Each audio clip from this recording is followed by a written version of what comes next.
Morning, everyone. Welcome to the Chris Proctor Wellness YouTube channel. My name is Chris Proctor. I'm a certified personal trainer. And this is the first installment of my video series of Getting Started. I plan on making various different installments of these video series. And what it's really aiming at doing is just giving you a place to start with things like your exercise program, resistance training, nutrition, things like that, to try and make it a little easier for you to establish healthier lifestyle patterns, okay? So one of the biggest challenges for people that I see when they're trying to get started is the amount of information out there, okay? The amount of information that is available to us on health, fitness, nutrition topics is both a blessing and it's also a curse. It's always nice to have a ton of information available, but having a ton of information available inevitably leads to some contradictory information, contradictory opinions, and sometimes people flat out misrepresenting information and data and just making stuff up that really isn't true. So if you're new here, I appreciate you checking out. Make sure you hit the subscribe to my YouTube channel button so you automatically get any new videos that I post.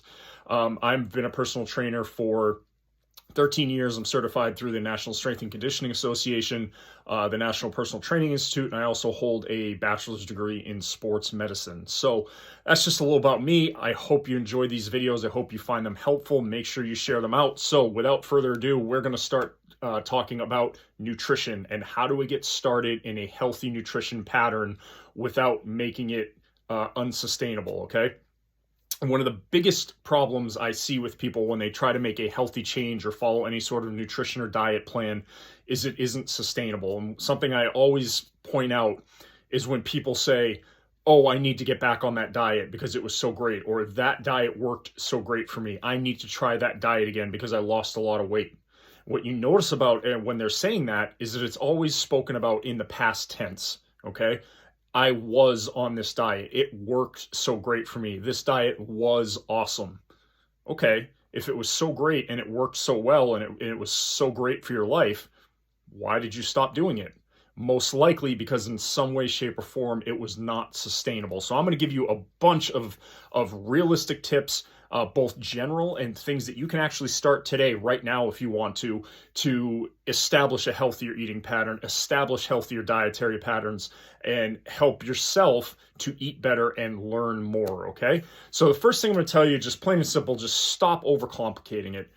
One of the really common obstacles is people just try to overcomplicate their nutrition. They try to follow the most complex plan available. They try to follow the trendiest plan available, and they're worrying about micronutrients and this and that and how much vitamin A. And that stuff is important, but when you're first starting out, you really want to master the basics. So worry about how many calories do you actually need. Worry about your macronutrients, how much protein are you getting, things like that. So that's really my number one first tip is don't overcomplicate the process. It's not nearly as difficult as you think it is to establish a healthy eating pattern and improve your relationship with your food, and then also in turn improve your overall health, lose weight if that's your goal. It's not nearly as difficult as it's made out to be. Another tip I'm going to give you, stop eliminating your favorite foods from your diet, okay? I will say this until the day I die, till I'm not training people anymore, I'm not coaching people anymore.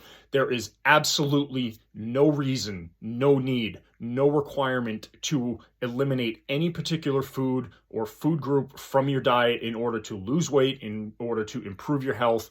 There isn't, unless you have a medical reason to do so. If you have an allergy or something like that, or a particular food or ingredient that doesn't make you feel good when you consume it, then yes, you should definitely eliminate it from your diet. But short of that, all foods can be part of a healthy, balanced nutrition plan. You do not have to eliminate things.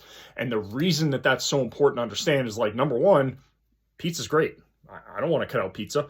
However, what usually happens that is kind of the more important issue is when people cut out food groups, complete nutrient groups or specific foods, they might be successful for a little while and they might make some progress, but at the end of the day, they're probably going to end up sort of binging on that food again because they've restricted and restricted and restricted for so long that it then becomes sort of this forbidden fruit that's on the tree that they're not supposed to touch, right? And then eventually they're just not able to do it anymore, which also speaks to the sustainability piece. So my personal advice is stop eliminating things from your foods unless from your diet, excuse me, unless there is a medical reason to do so, like you have an allergy, or if it just doesn't make you feel good. Like for instance, with gluten, you can have a gluten allergy in which you're actually allergic to gluten, or you can just have a sensitivity in which it just doesn't make you feel good to eat it. So in cases like that, you should not be consuming that particular food or food group. But other than that, anything can be part of your diet.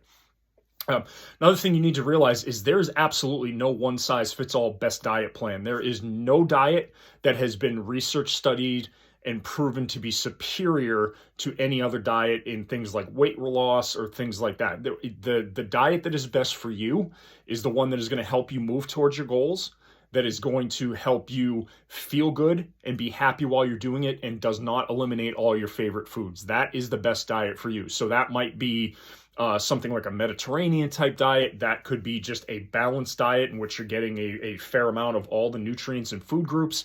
But there is no one size fits all for diet. We're all individuals. We are not machines. We are not robots. We are human beings. We have needs, we have wants, we have emotions, we have stressors. So there is absolutely no one size fits all diet plan. So you need to really analyze what it is that you want to do in terms of your nutrition, and understand that one diet, there is no one size fits all. This is not a one size fits all endeavor here. We need to figure out what works for us best individually. Another thing is going to be honest with yourself about what you're willing to do. And I always go back to this example of someone I worked with in the past who would try to lose weight, and it was always the usual suspects. Oh, I'm just never going to eat pasta again. I'm never going to eat bread again. I'm never going to have ice cream again. But you need to really be honest about what you're willing to do in order to reach your goals. Okay. So, if you say, oh, I'm never going to eat bread again. Okay, really? Are you really never ever going to eat a piece of bread ever again? And if you can honestly say that, then okay, fine.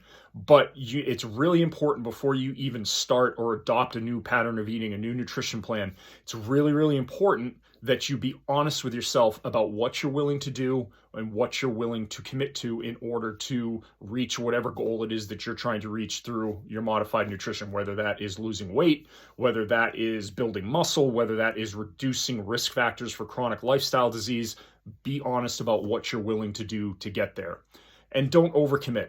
Okay, that's another big one, is not overcommitting. People come in, when they come to me, I often find that they are almost too excited, which I hate to say, but it's a little bit of like excessive enthusiasm that, oh, I'm going to do this, I'm going to cut out this, I'm going to eat 1,500 calories a day, I'm going to do this. And sometimes you got to pump the brakes a little bit and understand that you need to really focus in on sustainability, and understand that while it's great to have enthusiasm and be excited to start on your journey of a better, healthy eating pattern, you also want to make sure not to overcommit to things and try to change too much at once, because that typically does not work out. That's a very basic psychological principle. We know that as humans, the more things we try to change at one time, the less successful we're likely to be. There's a direct inverse relationship between the number of changes trying to be made and how successful we are. So the more you try to change at once, the less likely you are to be successful. Now, that doesn't apply to everybody. Some people can do that, change multiple things at once. Most people cannot, okay? So now I'm going to give you 5 tips that you can start today, any one of them.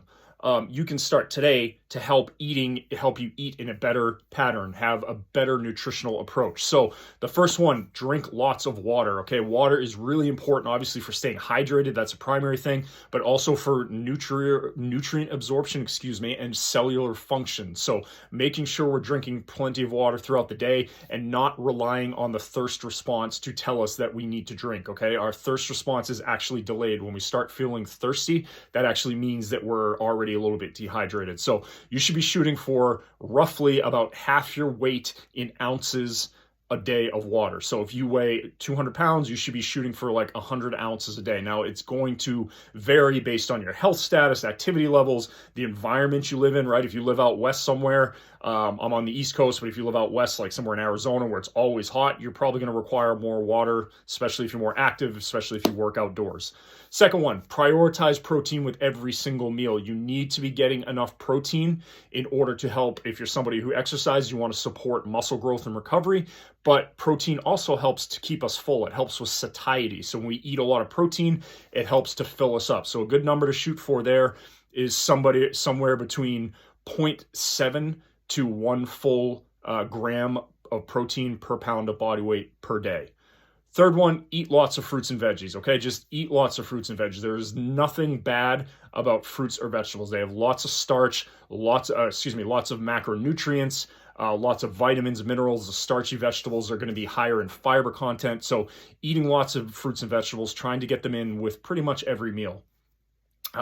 Fourth, limit excess sugars. Now, there's nothing inherently bad about sugar, okay? Sugar is not going to kill you in moderate amounts. Sugar is not going to give you diabetes from having a little bit in your coffee. But the thing to remember is we do not want to have excessive amounts of sugar.